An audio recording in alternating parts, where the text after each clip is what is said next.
Welcome back to the channel, everyone, and Merry Christmas to all of you out there. And that's right, I said Merry Christmas. I said it. And Happy Holidays, too, if that really makes you feel good about yourself. But here I am back again. It's I, the reluctant Gringo, back from south of the border. And we're going to talk about a few things today. And as you can tell by the thumbnail, we're going to talk about gift giving because there's, I got some really cool gifts, but there's no better gift giver out there right now than the United States government. Oh, man, we got a report that came out. It is, it's both infuriating and comical at the same time, and I thought it would be really fun to talk about it. And so we're going to go through it. I got the report pulled up. It's actually about 40, 45 pages. We're not going to go through the whole every page. I'm going to hit the highlights, some of the things we're going to talk about, and sort of my opinion on it, and maybe you can give me your opinion. And of course, I'm joined by son of the Gringo. How you doing, buddy? Hello, Merry Christmas, everybody. Hope you're having a great time. Yeah. Don't know if I'm too loud, but do we really care? No, we don't really care. We don't. That's right. I got some really cool gifts today. Same as well. For some reason, I saw these hourglasses, and there's just something about staring at sand falling. I don't know. This is really cool. So my wife got me an hourglass. It's not really. It's a half hourglass. Because I'm older. Don't really last that long. Anyways, my son went to Japan, and we talk about anime. We talk about pop culture a lot. Just before we get into the report, I figured it'd be cool to talk about some gifts, and hopefully you got some really cool gifts out there. For me, everybody that talks about anime, talk about One Piece, talk about Cowboy Bebop, they talk about, everybody's got their favorite, piece of anime. For me, when I was growing up as a kid, late 70s, early 80s, there was this thing called Star Blazers, and I'm sure many of you heard it, and if you're in Japan, you know what Star Blazers was, or is, because they've redone it a bunch of times. Even when Star Wars came out in 79, Star Blazers was still the more popular IP in Japan at the time. And this is the ship Yamato. This is it's a little model. Really cool. I can't wait to kind of get it all displayed and everything. But that is the ship right there that took the trip to Iskandar and back in 1 year's time and fought against the Comet Empire. If you haven't seen the original Star Blazers, I highly recommend it. Yeah, it's a little dated. I get it, right? It's we're looking at 45 years almost? Even more. But still, for me, if you can ask me what the best ever anime was or is, it's Star Blazers. So pretty cool. Got that. Got my Santa hat on. Got a couple new hats. Got I think you can see it. Maybe you can see it. I got it propped up there. My Celtics hat sitting on the Daily Planet in front of Superman. My son here, son of Gringo, got me. So awesome. So first time I ever had actually a basketball hat. Most of my stuff is either baseball. Got a couple of football. My first basketball team hat, of course, I'm from Boston, so why not the Celtics? Yeah, you need some green tone. I need some green. I got a lot of blues, and blue and red, and I got my Santa hat on too. But where's your hat? Let me show him your hat. Let me see your hat. You're gonna put it on, even though you're not gonna be on camera. You're gonna put it on. You're a little shy. We got up really late. We were up to like 2-3 o'clock in the morning having a blast Christmas Eve. But so this is his hat. It's the Christmas tree, and you're gonna put it on. Put it on. I know I bought you your nice new LA Dodgers hat. But hey, but you got the Tokyo Giants too. Yeah, Tokyo Giants. Yeah, from Japan. That was sweet. And you got. I wasn't sure if he was gonna get it. Yeah, you get. Can I see Snorlax. This from the Pokemon Center? Where? In the Sky Tree. The Sky Tree in Tokyo. He got his Snorlax. He got his Snorlax. I'm very happy with it. Yes, he looks like me without the beard. And this is actually what I look like when I am sleeping, because I'm smiling because I'm sleeping, which is, probably what I look like in the coffin. Don't slander my Snorlax like that. He looks better than you. Hey, he does. He's probably got less. He probably weighs less at this point. Actually, Yeah. We could check. We could There's an official weight. What is the official weight of the Snorlax? What is the official weight of a Snorlax? And is that your favorite Pokemon? It's one of mine, if not my favorite. Do you have a favorite, or is it just impossible for you to actually choose? It's really choose? hard for me. I mean, Gyarados is really up there for me. I love Gyarados. Okay. You know what mine is? You never told me. Okay. Is it Blastoise? No. Jigglypuff. Jigglypuff. That's what it is. Yeah. Friggin' love Jigglypuff. And you know what? The anime where he just gets ticked off because he's singing Jigglypuff. Everybody falls asleep and he doesn't realize it, and he gets ticked off and draws symbols on their faces. I just think Jigglypuff is awesome. He's taller than you. Yeah, technically 6'11". Yeah, I'm only 6'1". Yeah. But thankfully, you're not heavier than a Snorlax. God, if you were, I think you'd be dead. 1,014.1 pounds. I can make it. I'm in Mexico. There's plenty of carnitas and tamales to eat and tacos. That is insane. I can make a run for that border. All right. So really, really cool gifts. Some other things here and there. Got a nice shirt and everything. But overall, it was a good Christmas. We ate well. You know, we stayed up late. We watched TV. We played some card games. We got the football going. And if you're a Kansas City Chiefs fan, here's the thing.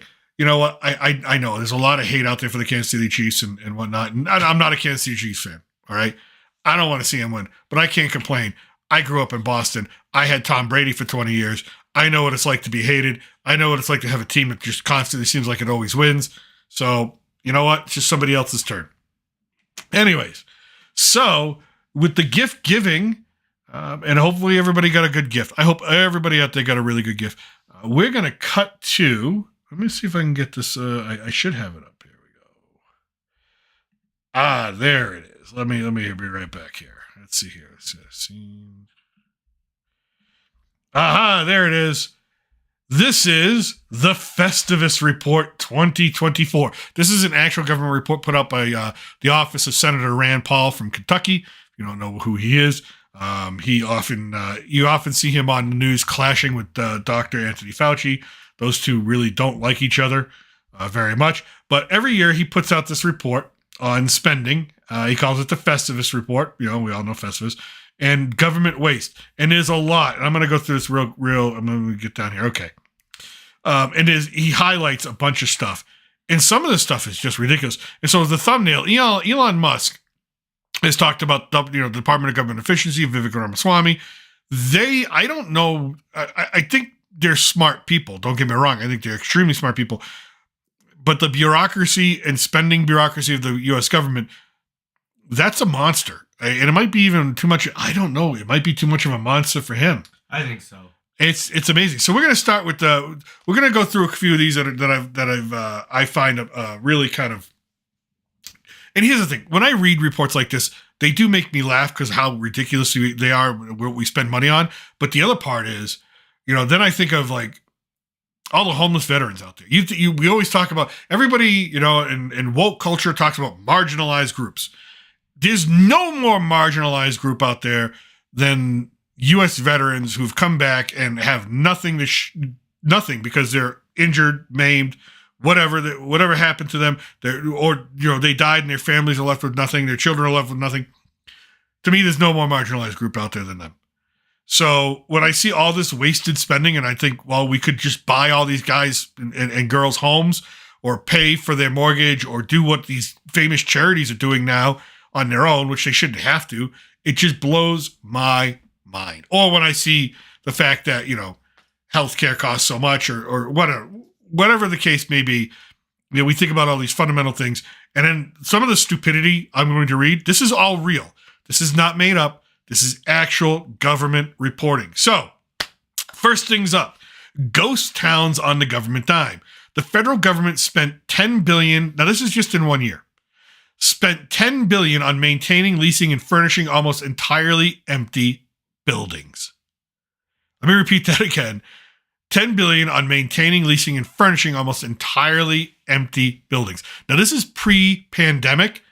They're talking about a lot of these buildings were built and maintained just in case, just something to spend the money on. And then, of course, now even people working from home and not wanting to go back to the office with the government, which they're still allowed to work from home most days. So we have all of this stuff. Here we go. And just each item has its own page. So the Government Accountability Office report highlights a glaring inefficiency. Our government senselessly wasted $10 billion on empty offices. What kind of offices? Well, even the busiest offices barely reach 50% capacity. They could be for the Department of State, Department of Interior, Department of Energy. It's all of those federal departments. Are you telling me if I work for one of these departments, there's a chance I can have my own floor to myself? There's a chance you can have your own building to yourself. I would love that so much. I mean, it's unreal. It predates the pandemic. These buildings were underused even before we all learned how to unmute ourselves on Zoom. In addition to the whopping $2 billion annual maintenance cost, the federal government is now spending $5 billion on leases. We're spending $5 billion a year leasing buildings we don't use. If I was sitting there with Elon Musk, I'd look at him and go, sell the buildings. We just saved $5 billion in taxes. You're talking about government efficiency? Now, the buildings that are being used aren't even at 50% capacity. So if you're a Department of State, why have everybody across the... No, have them all at the Department of State. And then once you reach capacity at that building, sure, branch out, right? Well, maybe depending... Certain offices can't work in certain areas. Why? I don't know. Why? We're in a digital age, baby. I don't know, man. We're in a digital age, baby. I'm just saying, I could be sitting right here. I can be... reasons. There's no reason. There's no reasons. They're not doing anything. All right. Here's... And also, just in case... Another example of outrageous spending comes from the Pension Benefit Guarantee Corporation, PBGC. They got $15 million from the government to buy new furniture for their office that remains empty. Hey, you gotta make it look nice. Make it look, dude. Do you know how many? Nice. Do you know how many homeless veterans you could house on $15 million? Do you know how many homeless? Yeah, I do. Listen, I do. But you know what I say? What? I want a new lazy boy in the office. Jeez. Holy moly. Talk about Uncle Sam and... It's not Uncle Santa Claus. Holy moly. Like, literally, hey, don't bring Santa. If you're out there and you want a job that's cushy and pays well and you can get money for, go work for the U.S. government. Apparently, first of all, they're the largest employer in the country, right? So, go work for the U.S. government. All right? Jeez. Holy moly. Pandemic plunder. Oh, this one's fun. They arrested this guy. Pandemic plunder. A Florida man stole $8 million in pandemic, or we're not going to say the C word. Yeah. All right. C word relief funds to buy an island. So a Florida man stole $8 million in pandemic relief funds to buy his own island off of Florida. Patrick Parker Walsh, a Florida businessman turned pandemic plunderer, made headlines for his audition. He got arrested, but I don't know how much. All right. They still haven't recovered everything from him.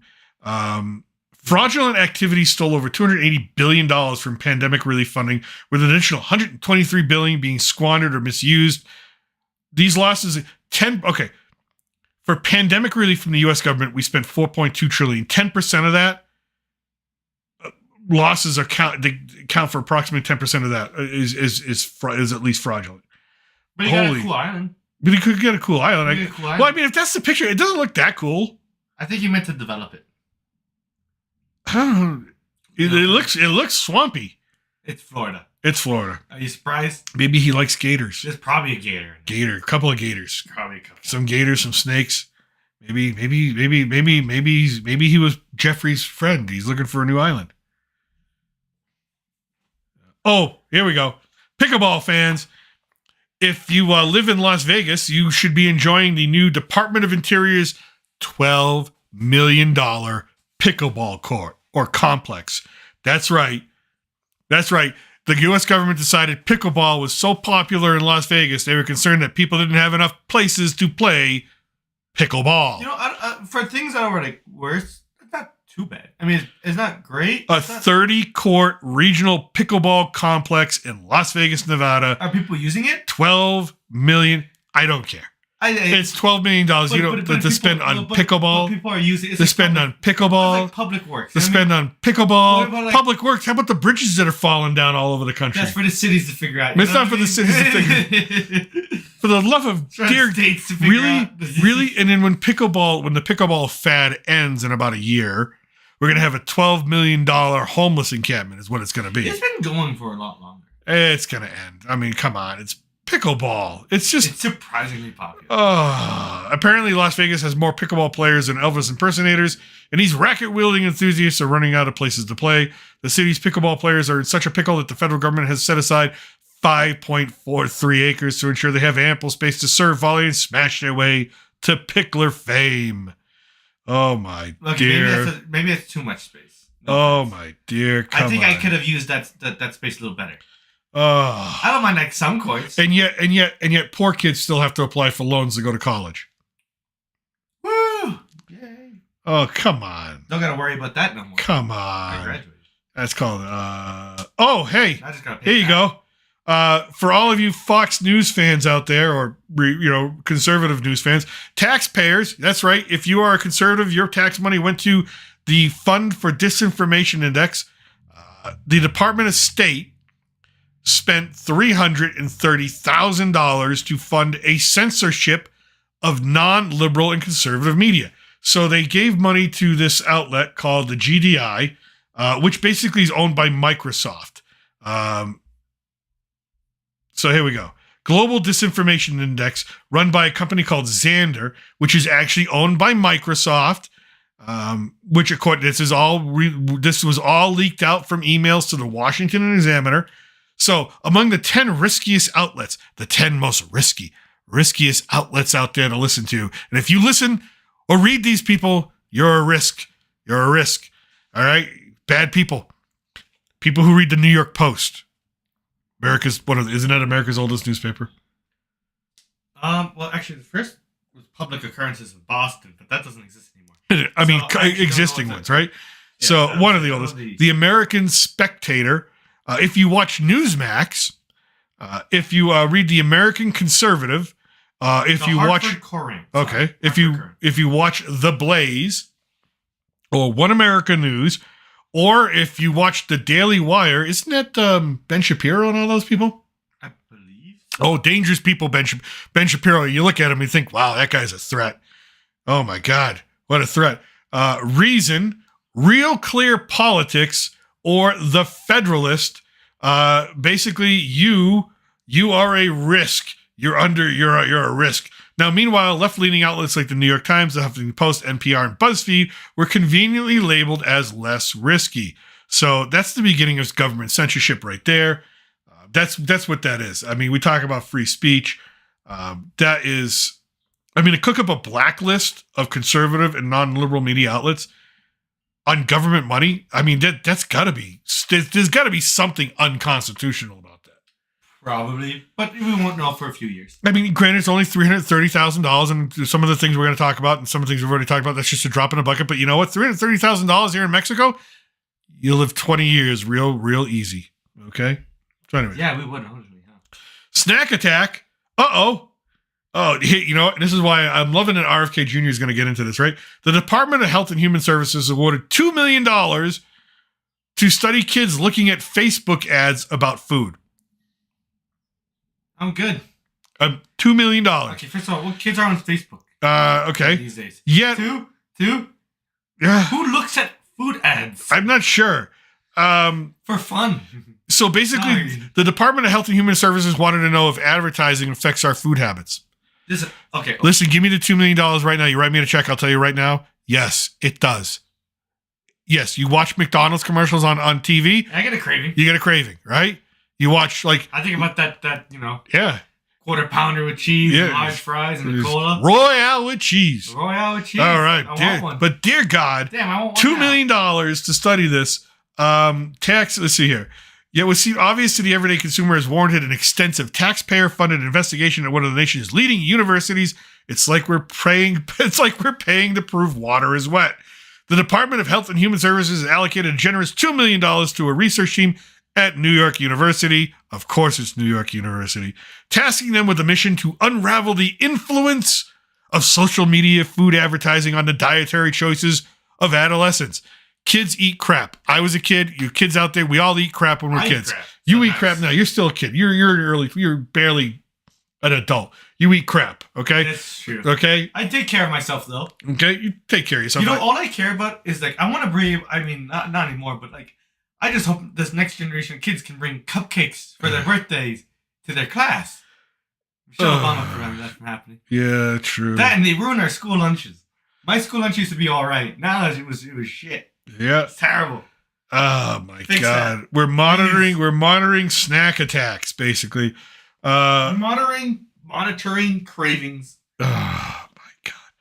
I mean, really, is this $2 million study going to really prove anything more worthy or anything? No, it's just called government waste, people. And again, I think Elon Musk and Vivek, they're going to look at they're going to take this report from Rand Paul and go, this is a good place to start. All right, we've already covered. I mean, how much billions have we already talked about? Oh, this is a good one. No, this isn't a lot. It's $108,000, right? $108,000, a little over $108,000. Our good old Department of State decided that they were going to help renovate a hotel in Nevis, which is in the Caribbean, that's no longer a hotel and no longer being used as a hotel or for anything else. So we decided just because we wanted to, seem nice, the Bath Hotel in Nevis, a building that hadn't operated as a hotel for years, with a bathhouse that is boarded up and not used anymore, we gave them $108,000 and helped them renovate the place. Yeah, that's a priority. That's a foreign policy priority right there. Screw Israel. Screw the Ukraine. How the hell with all that? Oh, no, let's go and renovate this place because it needed it for no other reason. Renovations, huh? Oh, my God. Oh, dear Lord. This one was interesting. Ooh. The direct file fail. Congress spent $15 million to turn the IRS into an unconstitutional force to prepare, file, and audit your hard-earned money. Basically, you know how every year you have to file your taxes, you prepare them, you have somebody else prepare them? Well, now you can have the IRS prepare them for you. It's like drive-through liquor stores. It's almost a good idea, right? Well, I mean, you know what? To be honest, why should I be figuring out how much do I have to pay? Listen. It already exists. The free file system already exists. You can already get help for free, right? From different agencies and different companies out there that get government grants to help file your taxes, right? Right. So $15 million to create a system that already exists. Now, here's the thing. I don't want the people who are auditing me or potentially going to tell me how much money I owe to actually do the math for me. Okay, I get that, I guess. It's a different mindset in Europe. Because they don't go crazy like that. No, they don't. They're just like, yeah. Oh my God. That's good enough. Yeah. Here in the U.S., it's a little bit different. $15 million, but it failed, and so it's wasted. According to the Treasury Inspector General for Tax Administration, only 12% of taxpayers were eligible to use the direct file pilot program anyways, which would cost up to $249 million a year. So there are actual requirements. So it's actually not free to file for everybody. There are actual requirements, and only 12% of the population would actually qualify to use this thing, and it would still cost $250 million to actually run the thing a year. Efficiency. The government sucks. Efficiency. The government sucks.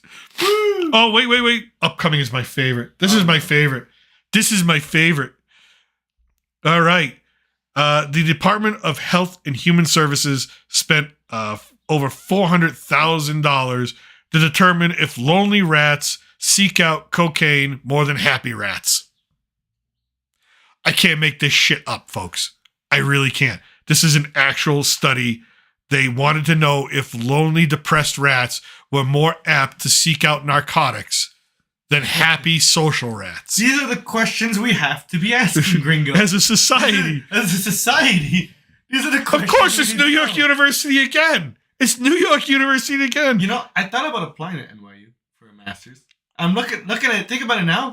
I might get some free money. Listen to this. Listen. It might be a good idea. To investigate whether rats placed in positive environments would be more likely to abstain from cocaine than rats in negative and isolating environments. All it takes is one hit. I can tell you that. Listen, folks. I lived through the 80s. All right. It was mostly happy, rich white people that were doing this drug. Okay. So I don't know why this study is ridiculous in the first place. Rats, what? $500,000. Despite spending over $1 trillion to try and solve the drug crisis, one of the most harmful and addictive drugs continues to gain popularity in communities nationwide. But yes, we wanted to see about rats. Are we trying to compare the rats to people? They don't really say. Who cares? They're friggin' rats. Holy Jesus. I mean, there's someone out there getting paid to take rats, put them together and be like, happy rats. First of all, how do you determine if a rat is happy? Give him toys. How do you determine if he's sad? Toys and food. I mean, I'm looking at Caesar, my dog, right now. He looks sad half the time, but that's just because he's trying to manipulate me into giving him food. Exactly. But what is the scale? Is there like a scale? Like, is there some internist, some master's candidate there at NYU with a piece of paper going, rat did not look at me directly with the eye when I'm looking at rat did not twitch whiskers. Me. Don't look at me. There's got to be maybe an expert. I don't even know what kind of expert. Rat expert. Yeah, that rat's happy. I just some exterminator. Again, real questions. The real important questions in our society are being answered. Do rats like cocaine? Does it say? No. I'm going to go say yes. I'm going to go with whoever takes that stuff in the first place is going to like it. Yeah, that's right. My whole... All right, let's move on from the drugged up rats. So the Biden administration wanted to push the Department of Energy to make all Americans want to drive electric vehicles. So they put together a $15.5 billion basically advertising and marketing campaign to make Americans want to own electric vehicles. All right. Do you want to own an electric vehicle, buddy? No, I don't want to. Gringo? No, I don't want to own an electric vehicle. What's wrong with an electric vehicle? I live in Mexico. We don't want it. Gringo. Let's you gotta plug it in like a toy. Wow. Let's see here. Ford reported a whopping $1.3 billion loss in its electrical vehicle manufacturing. Lucid Motors reported a loss of $227,000 per car sold. Jeez. So it's not really a... Rivian reported losses of $1.5 billion. So let's stop it though. Wow. They're going to... No, wait. Still, the Biden administration is determined to throw $12 billion more at automakers to push EV production forward. So basically, they're giving this money to the companies to push electric vehicles. It's like an incentive. It's a bailout. It's just a bailout of the automotive industry. Hey, it's good for my Ford stocks. Woo! The Energy Department will also make $3.5 billion available to expand domestic manufacturing of batteries for EVs in the U.S. grid, despite the fact that most battery materials are imported from abroad. It's like trying to bake a cake without any flour. Wow. Yeah, they just want to get rid of gas vehicles. Hey, it's just that the flour is from another country. Wow, just amazing. Amazing. Hey, you know what? And this one upset me. The influencer effect hits foreign policy. The Department of State squandered almost $5 million on influencers. I'm on YouTube. Give me some money. I'll try to influence people. What are we trying to influence them? Let's see here. Let's see. Despite American taxpayers providing nearly $174 billion in aid and military assistance to Kiev since the beginning of Russia's war in Ukraine. Can you repeat that number, please? $174 billion. Someone over $174 billion. Thank you. Friggin', what's his name? Zelensky. He must be showering it on $100 bills. Just showering it. Just washing it away. Someone over at the State Department thought it was a brilliant idea to drop an additional $4.8 million for the Kiev, Ukraine public affairs influencer staff. Apparently, what we really need in a war zone are more Instagram stories and TikTok dancers. Oh my God. Today, we're having a challenge. Don't get shot by the Russians. Yeah. The State Department also splurged on a $15,000 party influencer event and another $22,000 on USAID social media influencer campaign. Basically, they're paying social media influencers to get people to want to spend more money and send more aid to a foreign war that has nothing to do with us. I feel bad for the people in Ukraine. I really do. It's not my war. I don't want my money going there. I don't want anything going there. I don't care. Look, the Ukraine used to be ranked number 5 for the most corrupt country in the world. All right.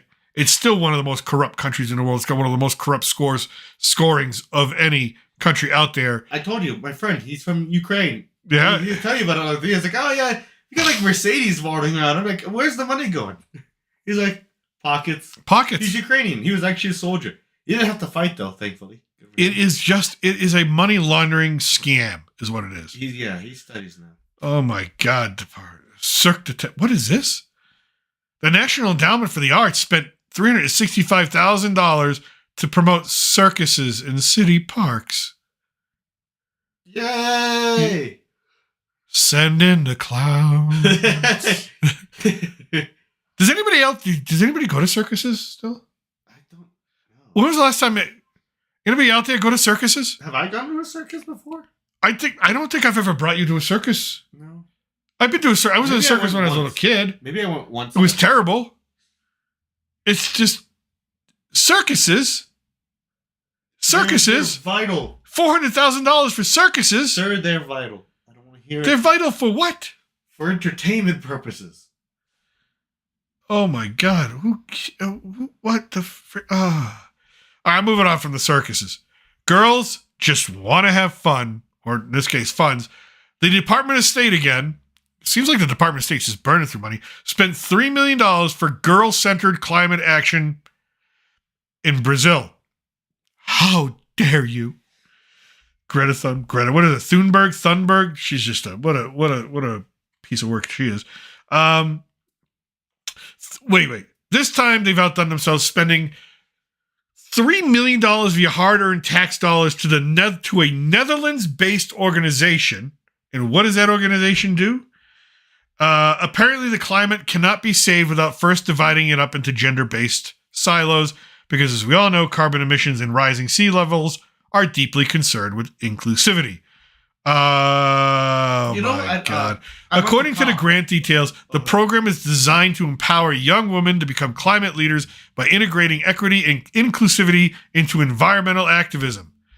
What the frig? That doesn't surprise me. Remember what I told you about the, Wait. Remember that conference I went to? Yeah. UN? Yeah. You know they break up the days by like themes. Yeah. One of the days that we were there for is Gender Day. It's all about what the hell does gender have to do with climate change? I don't know. You know what's funny? My friend's got a funny video of me, like, because I was like, no, that's not true, right? And I was looking at the schedule, and he's got a video of me, because he was just trying to take a video of just, like, the room. And he's like, I figured it out. There is gender day. You know what? I know what the thing is. Guys fart more, therefore more carbon emissions. Are you sure? I mean, sure, we fart more, but damn, the women. I'm just saying. I'm just thinking that's what it is. We're gassier. We emit. I am a carbon emissions emitter. It's your fault, Gringo. But currently, 17 of the 23 climate voices to follow in 2023 happen to be women. So it's already predominant. It's almost a majority of women who actually lead the climate change agenda, whether you agree with that or not. So again, apparently it wasn't enough for the Biden administration to create the Climate Corps in the United States. We actually created a Climate Corps. You don't know about We had the Peace Corps, we had the AmeriCorps, now the Climate Corps. You never heard of it? What the hell do they do? I don't know what they do, but I've heard of them. Really? Yeah. What? I'm not sure what they do. And why would we fund it in Brazil? Why would we give money to the Netherlands to fund something in Brazil? Why don't we? Because you can't trust the Brazilians. How dare you? I don't know. How dare you? How dare you? Oh, hey. Do you like movies? I do. I like movies. What kind of movies? Do you like Jordan? The country? I don't have much to say about it. Well, hey, the Department of State, once again, paid the Royal Film Commission almost $1 million for movies in the country of Jordan. That's right. Act 1, it's actually broken up.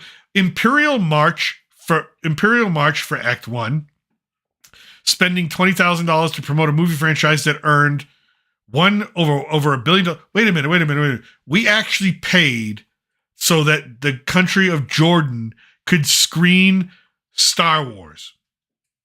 So American taxpayers paid the country of Jordan money to license and get the right to film, to show the film Star Wars. I'm actually okay with this. It's Jordan. Don't they have oil? Not really. They got a monarchy. They got a monarchy. They got money, right? They're not poor. True, but they're like the richest. But like we're showing Star Wars. I'm all for this. Let's spread Star Wars. Woo! Can't George Lucas pay the $20,000 to show Star Wars? He doesn't own it no more. Well, how about Disney? I'm sure they got $20,000 lying around. Hey, ask them, not me. Literally, the Department of State has a Star Wars marketing area. Wow. Okay.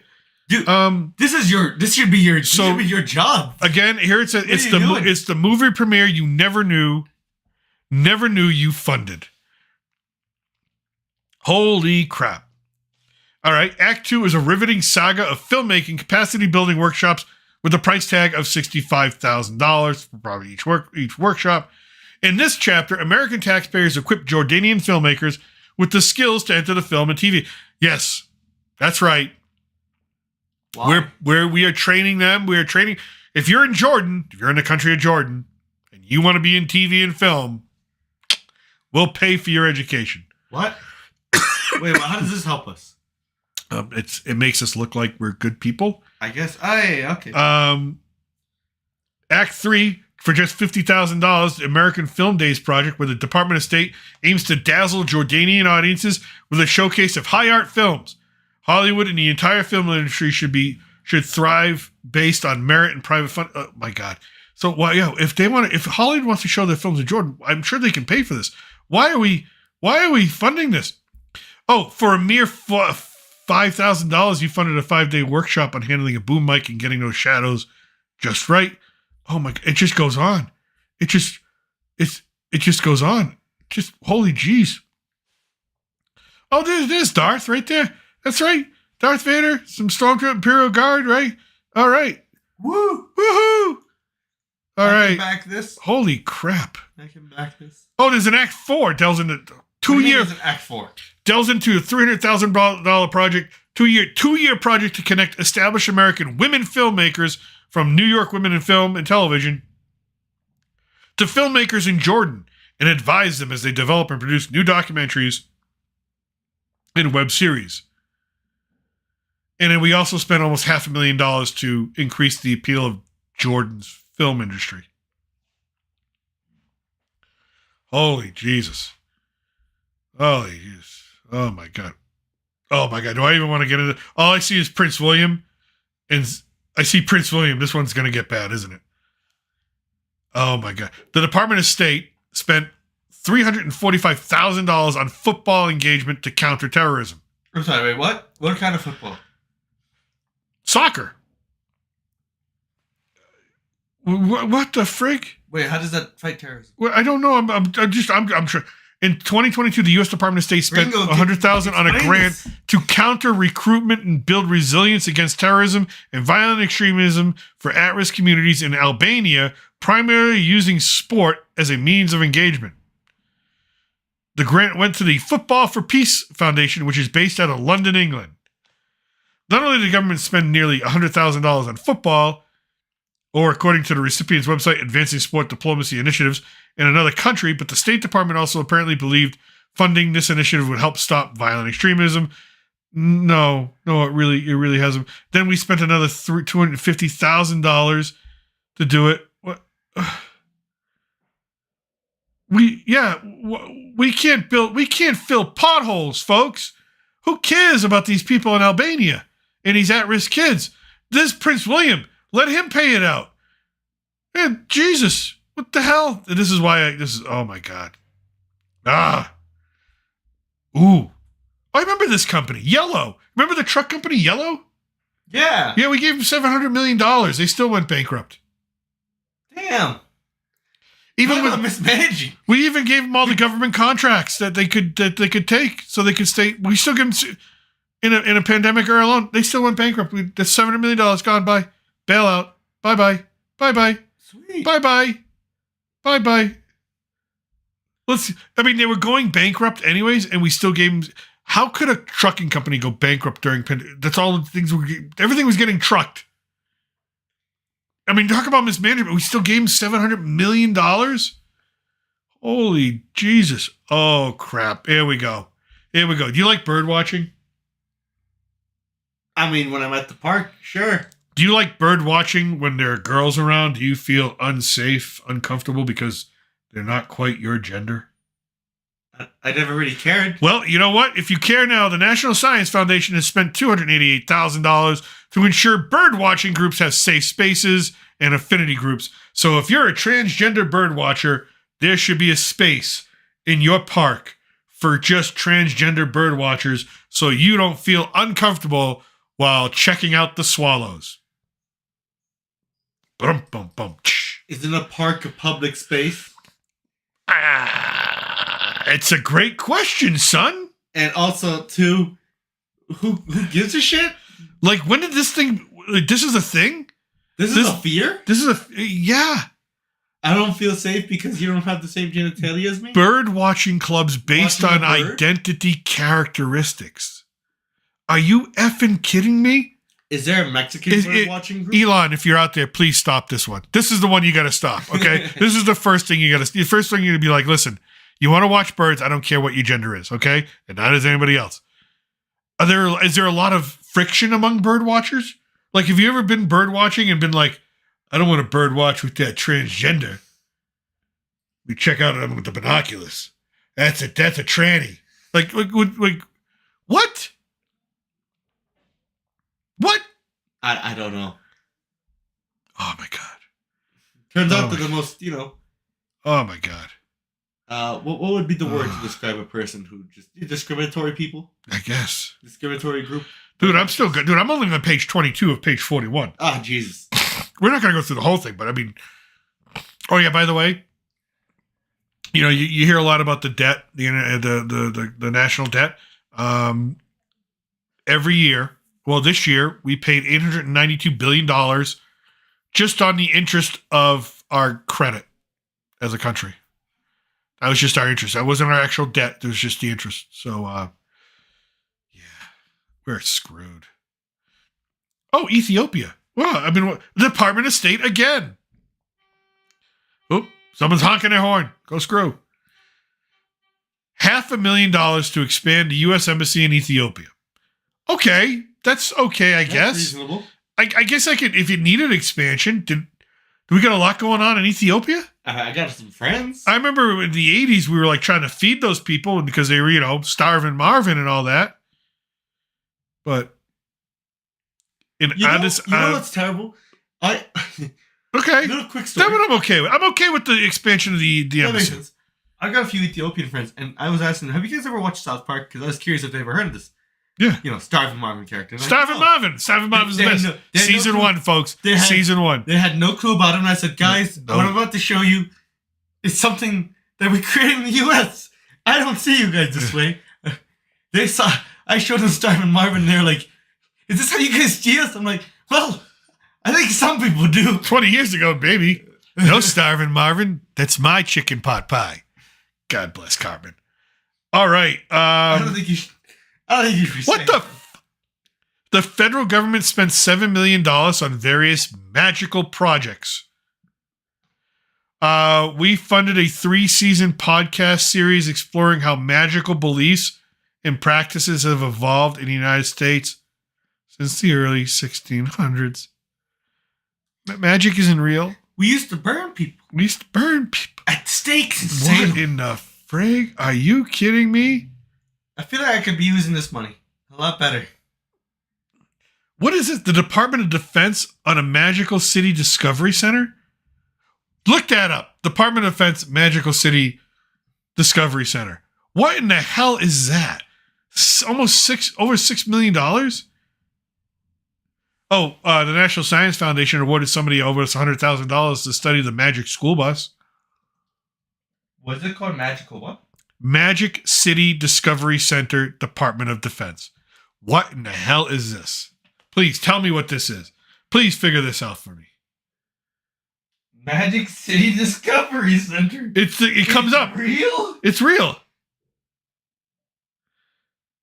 Your Discovery Center. Magic City. Okay, I don't know if this is. What's the mission and vision? That's like our mission and vision. To engage children and families in the magic of lifelong learning through discovery, creativity, and play. What the hell does the Department of Defense have to do with that? The Magic City Discovery Center is a destination to bring children, their families, and caregivers together in an interactive environment that inspires creativity, encourages play, and enhances education. I guess that's education related. Our core values. An educational opportunity for all. We will remain curious, creative, playful, and fun in celebration of the wonderment of childhood. We will promote family engagement by creating extraordinary learning experiences. We will be a catalyst in collaboration with organizations and institutions for community engagement. That's the Department of Defense. What the hell are they doing building a children's learning center? I think they're funding it. for $7 million. Did they build? It's the Department of Defense. They should be funding bullets and bombs and missiles and training people to go out and kill and defend the country. Not creativity for children and their families. What in the frig are we doing? Wait. The signature magic climber, complete with a B-52 bomber Oh, dear God. atop an oil derrick, is sure to captivate the young minds that will be visiting the center to discover, create, explore, and learn in our 12 unique galleries and over 150 hands-on learning exhibits and experiences. Oh, my God. They have a B-52 bomber in there? By the way, here's the podcast that we funded. This is season 2, episode 1 of the Starry Minos. Oh, I thought it was mines. Minos. If you wanted to know the history of magic Oh my God. in the United States, there's a podcast that you funded. That's right, taxpayer funded, because magic is real, folks. I just want to know where Magic this is real. B-52 bomber is inside of this place. Holy Jesus Why do they Christ! have a B-52 bomber here to play? Oh, who needs a border? This one. The Department of State. These guys seem to be spending a lot of money on a lot of stuff. They spent $2 million to secure the Paraguayan border. So the border in Paraguay is secure because the Department of State spent $2 million securing that border. Your border in Texas, Arizona, Nevada, and California, not so much. But in Paraguay, we have there's a border. Wow. Look at all the razor wire they put up. I mean, you can't do that in this country. You can do it down there. It's inhumane. I have nothing more to add to this than the context I already had. Our border, not secure. But last year and this year, you spent your money, your tax dollars got spent to secure another nation's border. And I'm not talking Ukraine, I'm talking Paraguay. And I'm sure this isn't the only one. I'm sure they just decided, you know what, we're just going to put this one in there. What the frig are we doing? What, do we even care about our own people anymore? Art. Listen, folks, we spend hundreds of thousands of dollars on art that just is crap. It's art. What are you going to do? It's the NEA. Probably should just get rid of that. Just get rid. Well, what kind of art? Is it good art or is it like modern art? It's this trash glued to a tree. Oh. Okay. I'm not even going to get it. Money what? The Department of Agriculture, the USDA, is spending $20 million on the Fertilize Right initiative to advance fertilizer use in Pakistan, Vietnam, Colombia, and Brazil. What about giving it to our own farmers who can't afford the fertilizer? Oh my God. Who cares? Pakistan, because they're our friends. Vietnam, because that's helpful. Colombia. I'm sure I know what they're fertilizing down in Colombia. I'm sure I know what they're growing.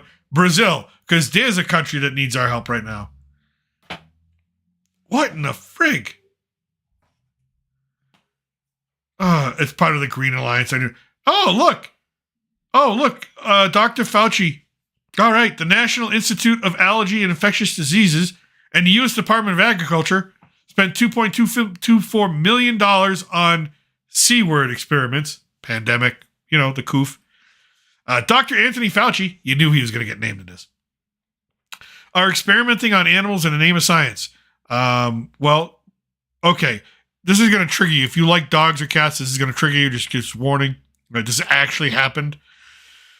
Dr. Fauci and his team gave $375,000 to a Tunisian dog lab that drugged and locked beagles' heads in mesh cages with biting flies to be eaten alive, all for essential scientific study, of course. And who could forget the $1.68 million study that injected and force-fed experimental drugs to beagle puppies, but also, so that you couldn't hear them scream, they cut the puppies' vocal cords so they couldn't bark in the lab, and they were all eventually euthanized. Well, that's terrible. That's terrible to hear. Well, this time, instead of puppies and dogs, the NIAID targeted kittens and cats. Cornell University, $2.24 million study. That's right, your tax money, on whether or not felines can contract and transmit C-19. because you fucking want to know, because that's really goddamn important, whether or not a cat can contract and transmit that disease. Because that's where that 2.4, and I'm sure they were treated very humanely while doing it.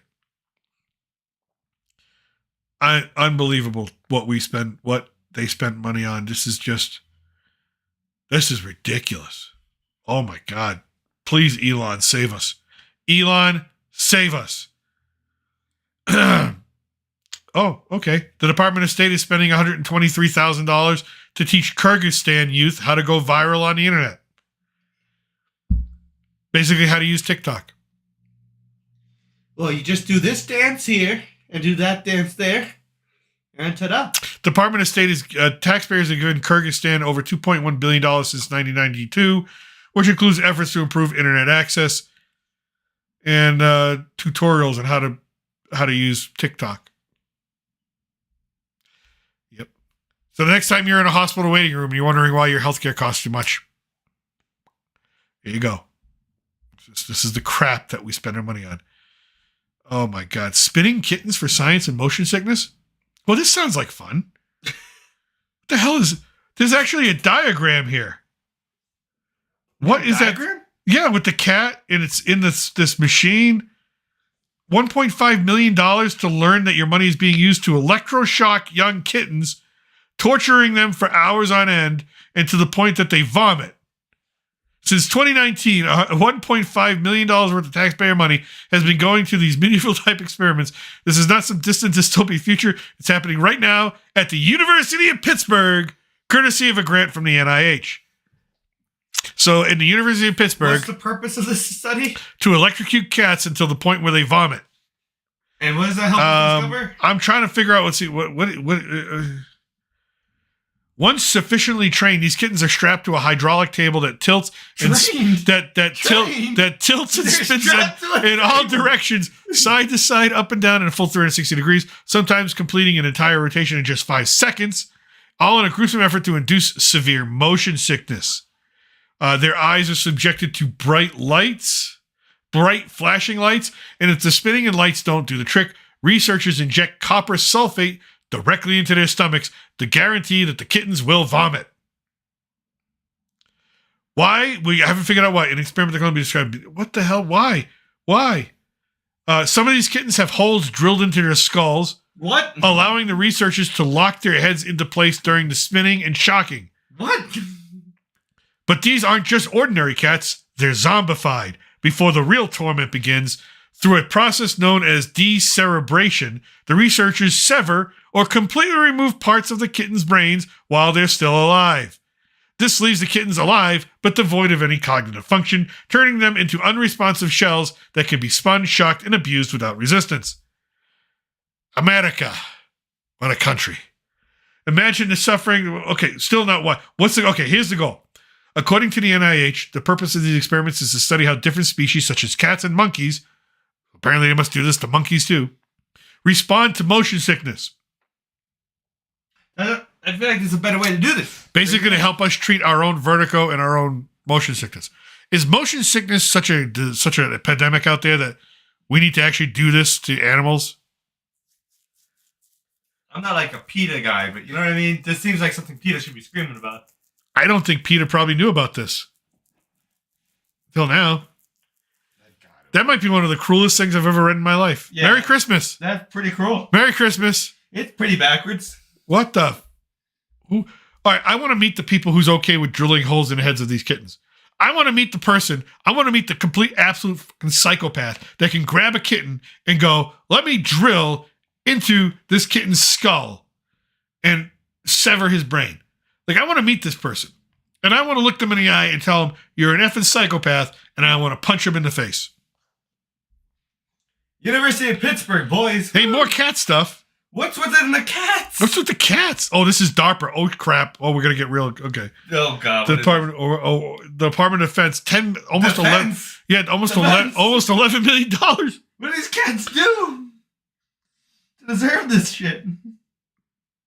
All right. I'm going to read this as it is. And I want you to know I'm not making this up.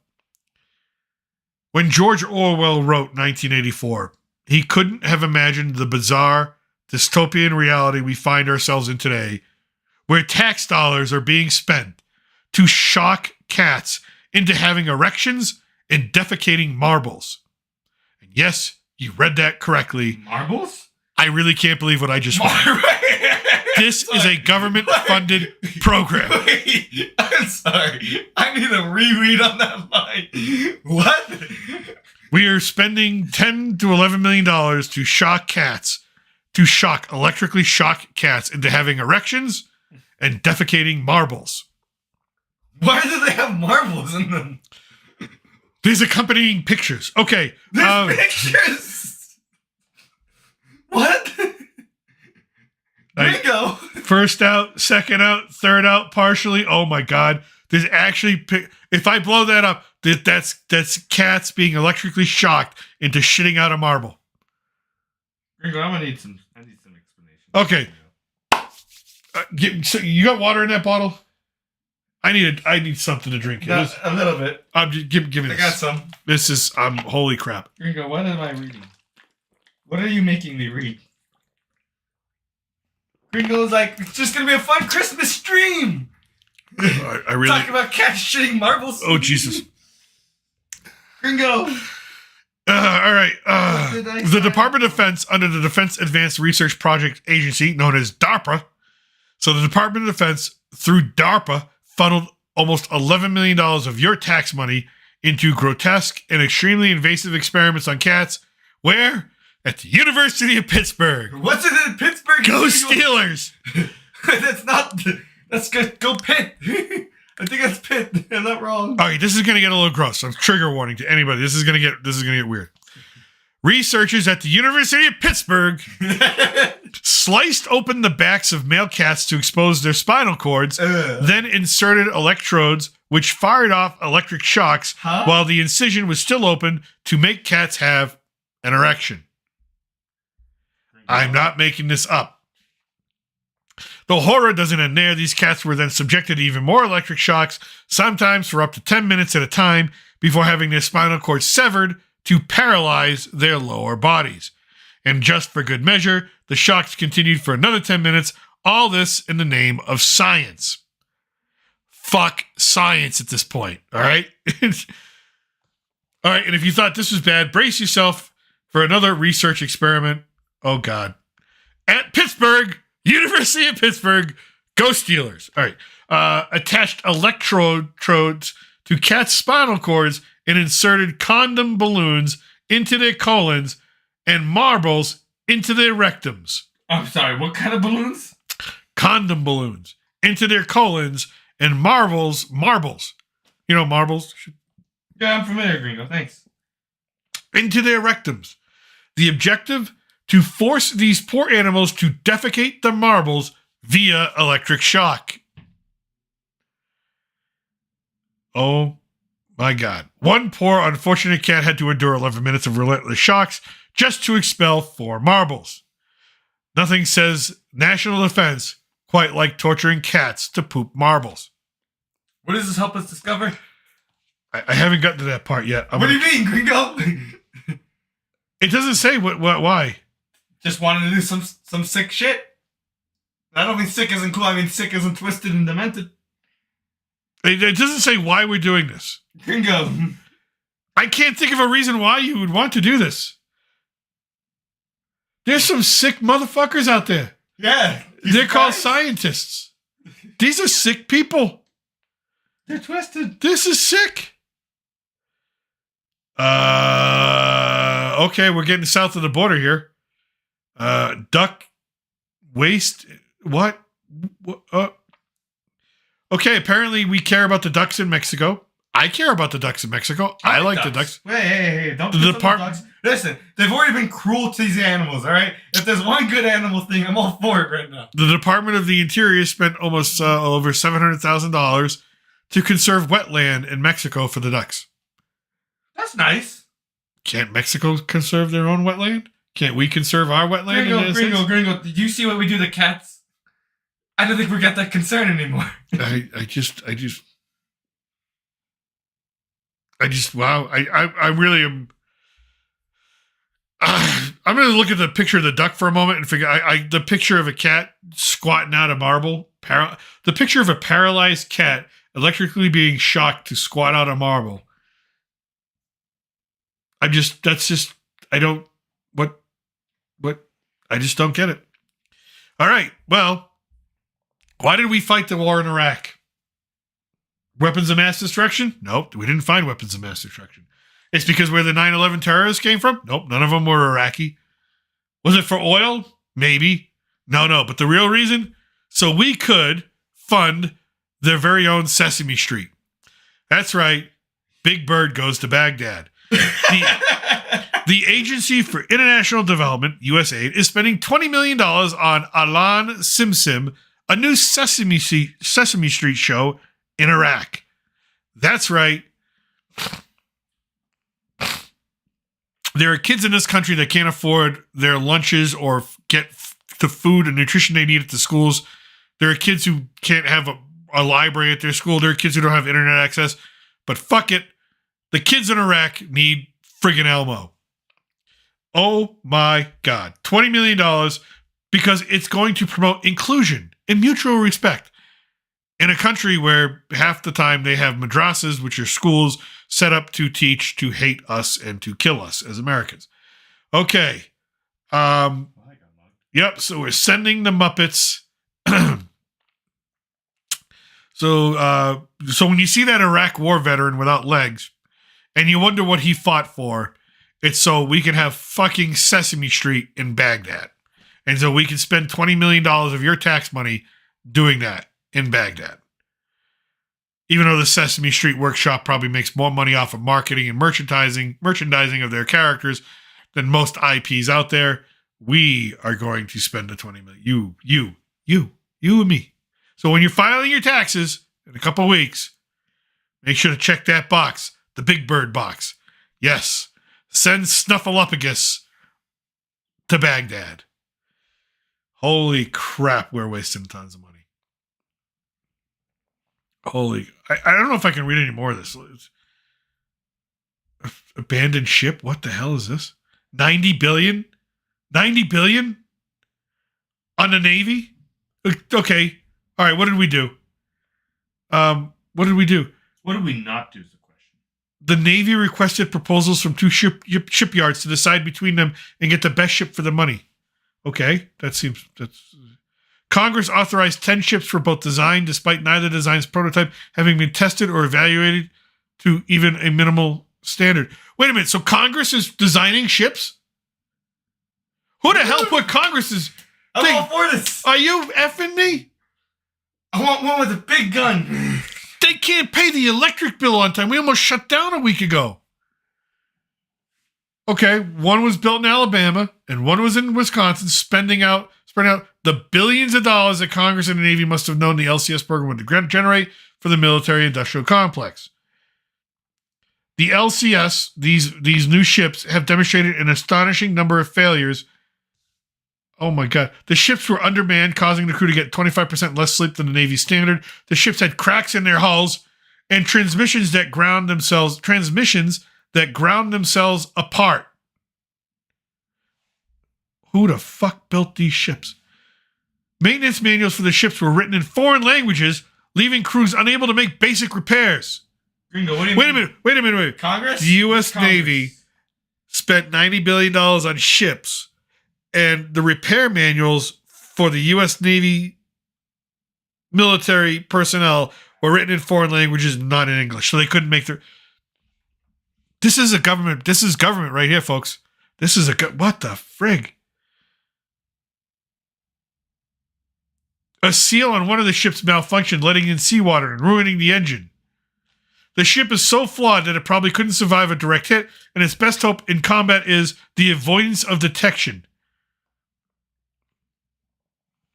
And yet the Department of Defense did not commit to fundamental design changes until after more than 20 ships had already been ordered. So we spent billions on ships that we can't send into combat. Gringo, I'm going to use the restroom. Oh my God. Oh, Jesus. What? Oh my! When we go right to the drag queen story hour. Oh crap! we're going from the Navy. Gringo, I'm gonna be back here in a moment. You go ahead and bring me a bottle of water, probably on my dresser, but holy. You want to mute for a second? Yeah, hold on. Yeah.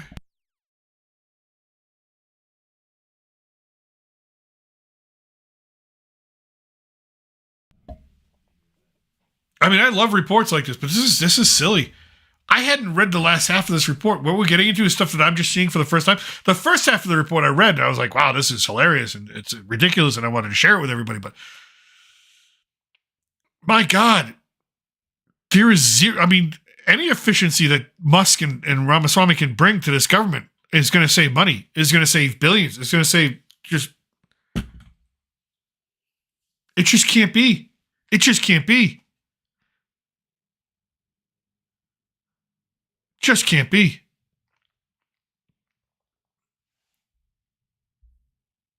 Testing 1, 2, 3. How you doing? All right, next up on our story hour. Oh my God. Hold on. Let me see this.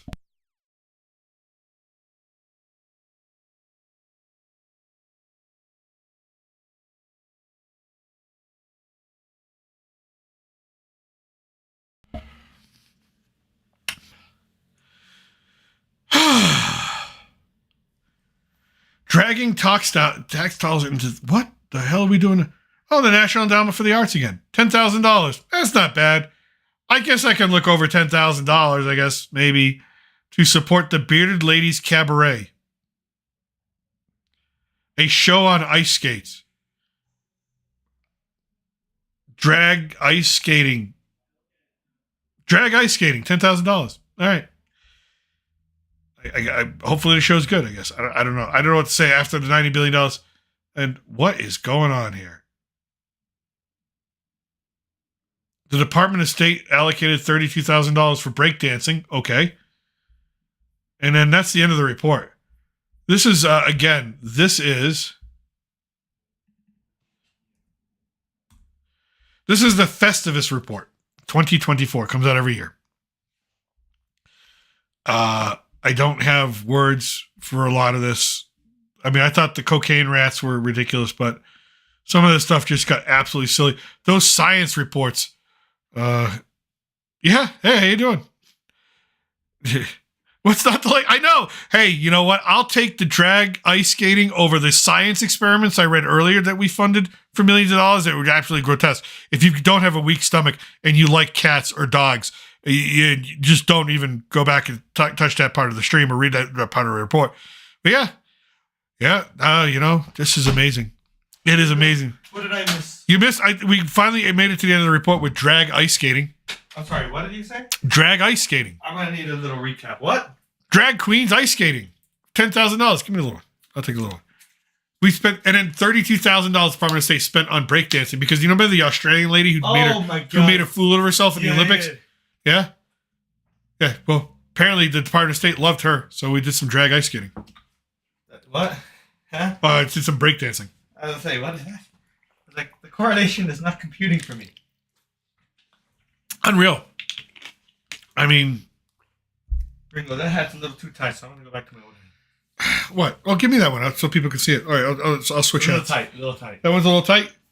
Okay, let me try this. Bigger head than you. So I actually have a brain.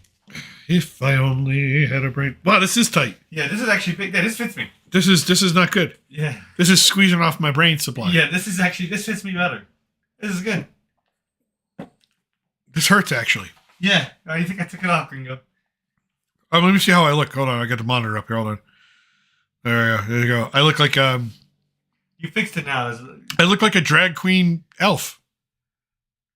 There we go. You know, some guy I used to work with in Apple a couple of years ago, he called me a bear. I'm not really sure what that means. I don't know. But I don't think it's good. I don't think it's good. There it is. That's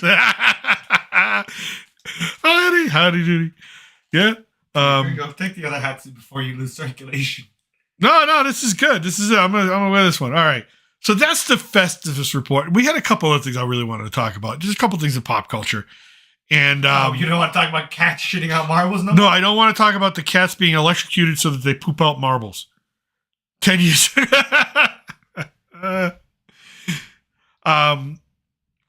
We talked a lot about this movie trailer in the past since it came out. We were really excited that it came out.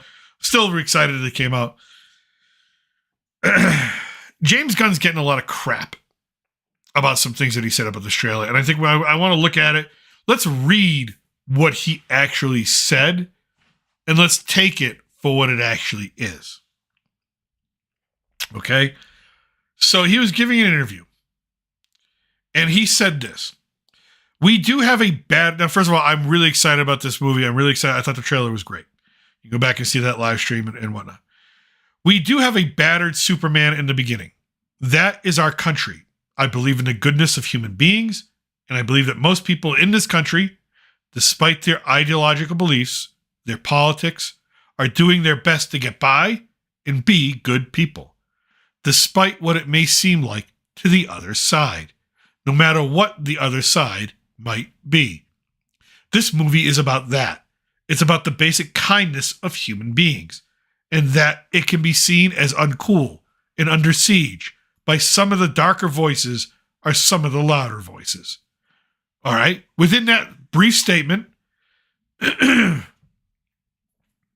have no problem.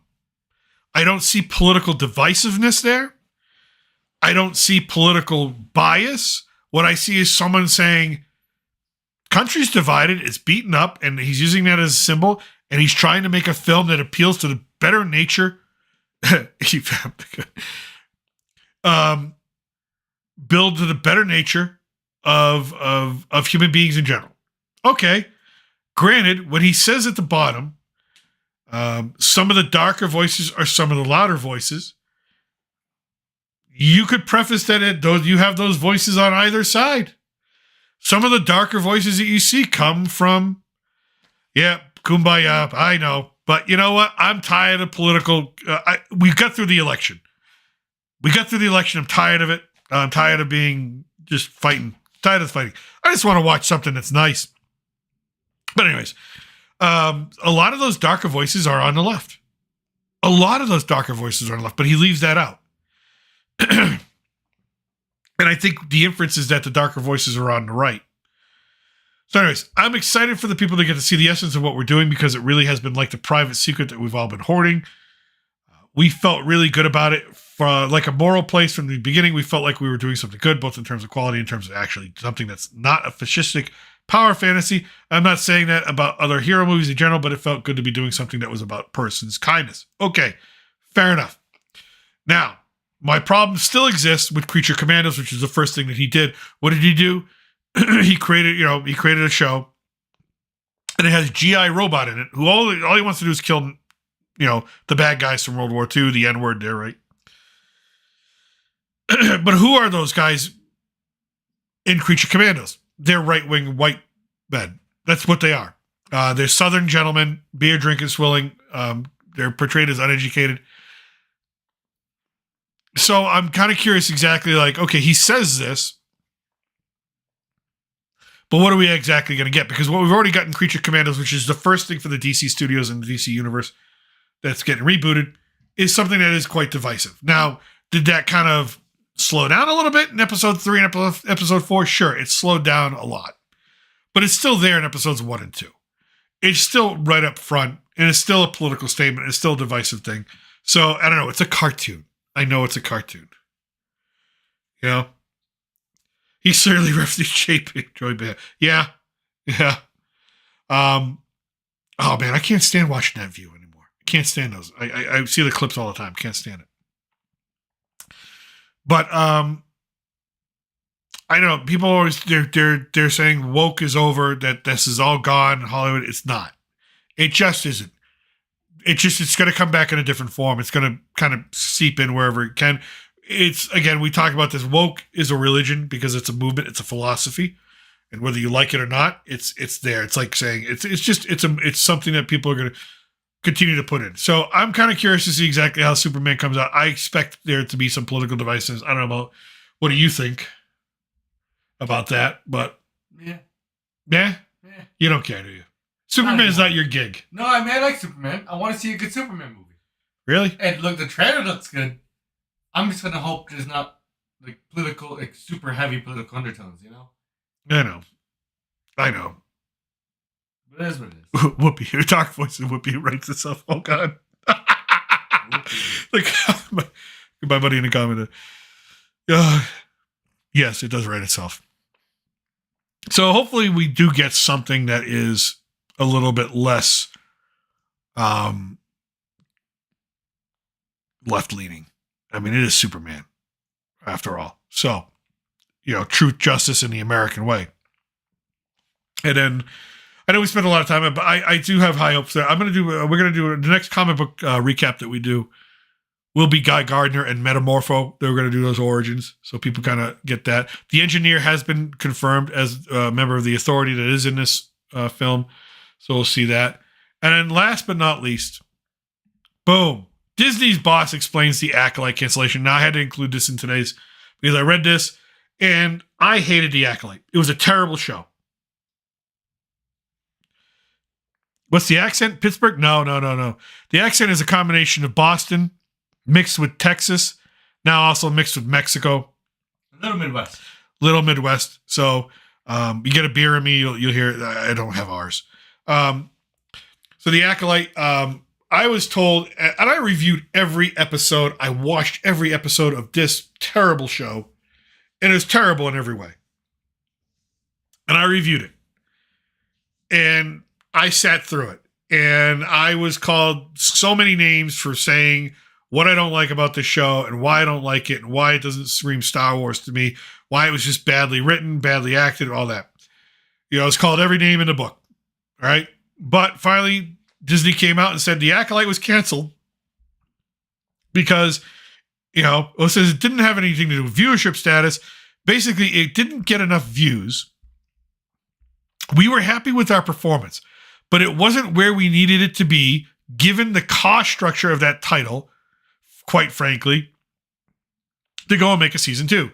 So that's the reason why we didn't do that. So basically they said, it got some good views, but it didn't get enough views to warrant the hundreds of millions of dollars spent on this thing. So, Taco Mecca. Yeah. Yep. And I'm going to have some, actually, no, we have leftover turkey and chicken. We're going to do that. You had tacos for breakfast, didn't you? Kind of. Kind of, sort of? Sort of. Okay. What is that? I can't do the tacos for breakfast. I can't do it. I can do breakfast tacos. What's wrong with you? But I can't do you guys do the tacos al pastor and stuff like that for breakfast. I can't do that. No, not always. I can't do that. The carnitas and stuff like that, and the chalupa. That's good. It's heavy stuff, man. It's not heavy. Dude, you start the night, heavy. Dude, that's how you start out your day, running for the border. That's how you start out your day. Yeah, probably. Anyways, so the Acolyte, not going to get a season 2, but it's not because of toxic fans, which I believe in what Henry Cavill said. There's no such thing as a toxic fan. They're just passionate fans. They have a right to say what they want to say. And I think that's why Henry Cavill got kind of shit-canned from DC because he had that kind of attitude. He wasn't towing the line. But anyways, so Disney boss explains the Acolyte cancellation. And Amanda Stenberg, the star here, still thinks it's because we were all racists. Yep, I'm racist. I got a brown wife, brown sons, and I live in a brown country where they call me Gringo. Yeah, you're pretty racist. Pretty racist. Yeah. I'm a racist. I'm a bad person. You should go get help. I need help. Serious help. So, I'm just terrible. What I am. But anyways. All right. And with that, let's go back to me. I like it when it's just me. Just me. You know what? I'm going to show off my other hat. Let's get this thing. Where is it? Celtics? Yeah. It's right there. You turned off. Never mind. They're on. My new hat that I got for Christmas. Woohoo! Love that. Love the new hat. That's nice. Nice color. Green. Celtics. Gotta love the Celtics. Yeah. I pick out hats well. You do. You do pick out hats well. So that's our Christmas day, and now we're gonna spend the rest of the day playing video games and eating food. Yep. As God intended. I don't know if there's anything else to do on today because everything's closed, right? Pretty well, except for the little grandma store. There's a little grandma store open? Yeah. What's she sell? She sells like the normal like Oh, you know what we should do? No. You're gonna go do this right now. No. Go, Gringo. That's right. You should go be Santa and go bring me a gift. No. Go, Gringo. Go get the cookies. We're finally gonna try these damn cookies. The Oreos. Oh. Go get those things. Go get them.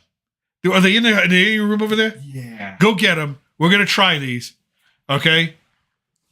Listen, I haven't been back to the United States in a while, and I'm sure this thing is there too as well. And if you've tried them, let me know what you think of them. But apparently, Oreo has come out with a new cookie, and I'm probably sure it's probably like 6 or 7 months old to me. But listen, but it's new to us down here. It's Oreo and Coca-Cola combined. It's. So I'm not so sure about this. Give me that box. Give me that box. Give me that. Give me. Close it back up. Yeah, I just want to take a peek. It's okay. People know that we opened the box. It's okay. This is not an advertisement. We're not advertising. This is not like a sponsor. I just want you to show you this right here. Oh, by the way, in Mexico, you actually have to have these.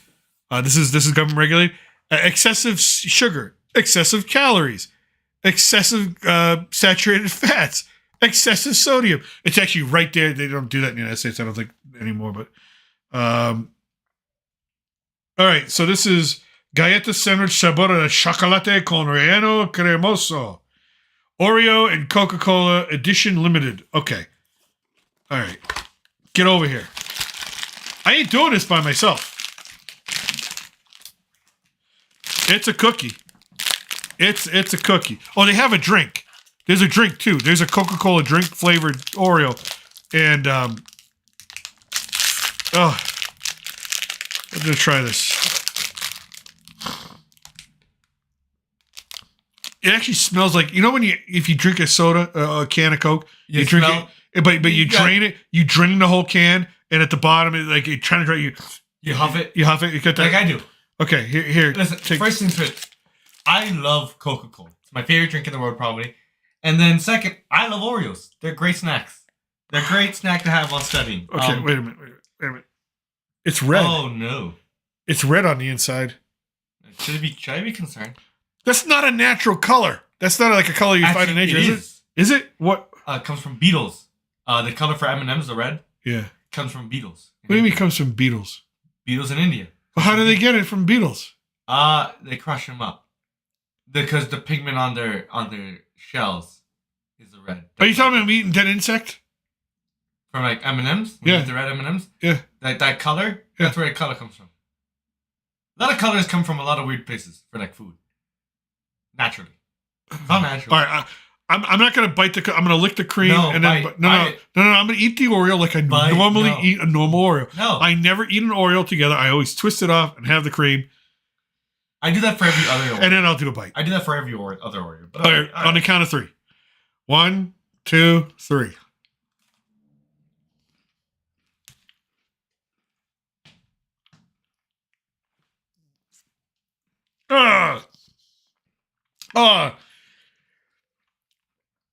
It's like fizzing medical diabetes in my mouth. Gringo? Oh, it's popping. It's popping. It's got carbonation or something in it. It's got sort of a pop rock. It tastes like NyQuil. I thought it would taste worse. It does. Actually, it doesn't taste terrible. It's okay. I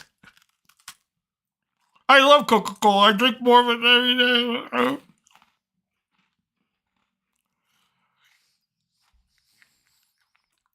No, I don't like it. Oh, it's good. Oh, it's got a real interesting aftertaste. Sort of like eucalyptus menthol halls. I think it just cleared my sinuses. It's not that bad. I'm gonna be honest. I thought it'd be worse. It's not great. It's not even really that good. It's like okay. Too much is bad. Having one here and there, it's okay. Who thought this was a good idea? Oh my god. Oh, I can't. I know I'm flipping back and forth saying it's bad and good. It's just okay. It's okay. Oh my god. It's okay. Oh, I'm getting dizzy. I got a sugar rush. Something. Yeah, the worm at the bottom is way better. Yes. Oh my God. Oh, I don't suggest that at all. We're gonna go. By the way, we are gonna do an episode where we go out and get a bunch of Mexican candy. We'll try it on screen. And oh, yeah, I think it cleared my sinuses. I can breathe better. I mean, that's a side effect. That's a side. Wow. Okay. Woo. With that, I'm gonna go and damn. You got anything else for the crew out here? No. Whew. We're gonna go watch the rest of the football. We're gonna eat some turkey. Everybody, thank you. I hope you all enjoyed this stream, and I hope everybody had a Merry Christmas and a good holiday, and all in good fun. And I appreciate you all. I just want to say thank you to everybody. Really do appreciate there's my family, my wife, and my kids, and I love them more than anything in the whole world. But then there's the people who watch this show and chime in and give me comments, and especially you, Howdy. How you doing? And really appreciate everything. Grateful for every one of you. And that's it. So from south of the border, I'm going to say goodnight. Salud. Al huevo. One last time, Feliz Navidad. And let's get ready for the new year. With that, we're going to transition on out of here. Ready? I got to go brush my teeth. Oh, that's terrible. Woo! Here we go.